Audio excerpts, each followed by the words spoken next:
Hello and welcome to an unboxing and quick look at the DCeased Gotham City Outbreak Zombicide game that just came out.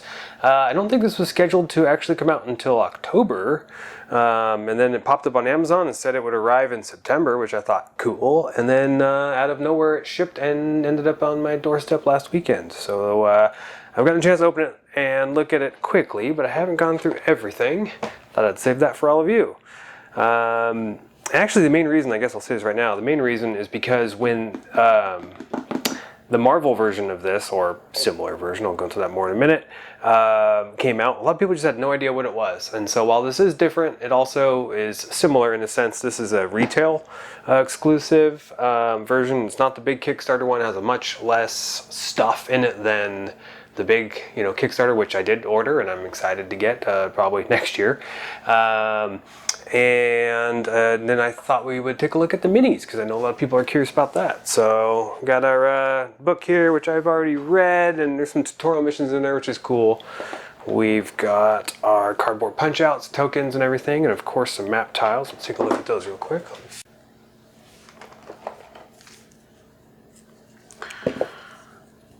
I'll try to be nice and open this without slicing the boards.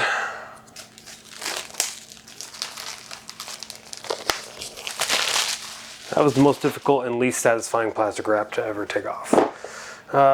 So again, punch outs. And so one of the reasons this box is so much cheaper, it's only like $35 right now. You might see it as low as $25, you might see it as much as $50. That's what I've seen the Marvel one go for, is because all the zombies are punch outs, cardboard. So that is slightly disappointing for some, but given the price, I think it's totally fine. And plus, I don't want to paint this many clowns. I'm going to be honest with you. So the experience styles are Batman theme, which are very cool since this is the Gotham City box. And then we've got the tiles. Take a look at these real quick. I'm not quite sure how useful just taking a quick look at these will be, but we'll go ahead and do it. I think this might be Wayne Manor. I know some of these, we'll look at them more when we get into the tutorials later. But yeah, there's one where you can sneak down to the Batcave from inside Wayne Manor, so that's pretty cool. And the rest, I'm guessing, are just generic Gotham type tiles. Yeah, that's the Batcave one.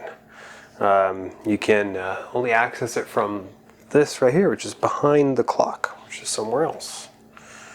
So that's kind of cool. All right. I do like how everything stores pretty nicely in here. I've seen some complaints that you can't get all the zombie punchies back in here, but the Marvel one I was able to just fine. So here's the little stands for the zombies. We got colored rings for the player minis. This doesn't come with the like player dashboards, so instead you put these over your power or wounds. And then we've got some cool blue dice. There's no zombie mouth on the one, which is kind of sad because that was pretty cool on the Marvel one. Although I will admit I was very confused as to what it was because I'd never played Zombicide before. And then we've got all of the cards. Let's take a look at these real quick.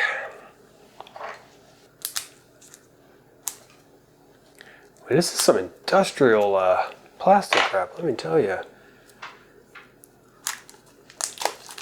It's thick.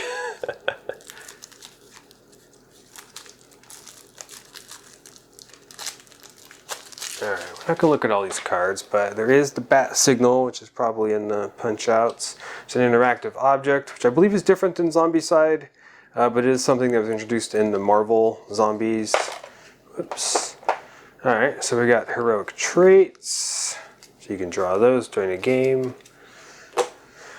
We've got, these must be the zombie, yep, these are the zombie spawns. So ooh, tells you how many zombies to spawn at the various stages of the game.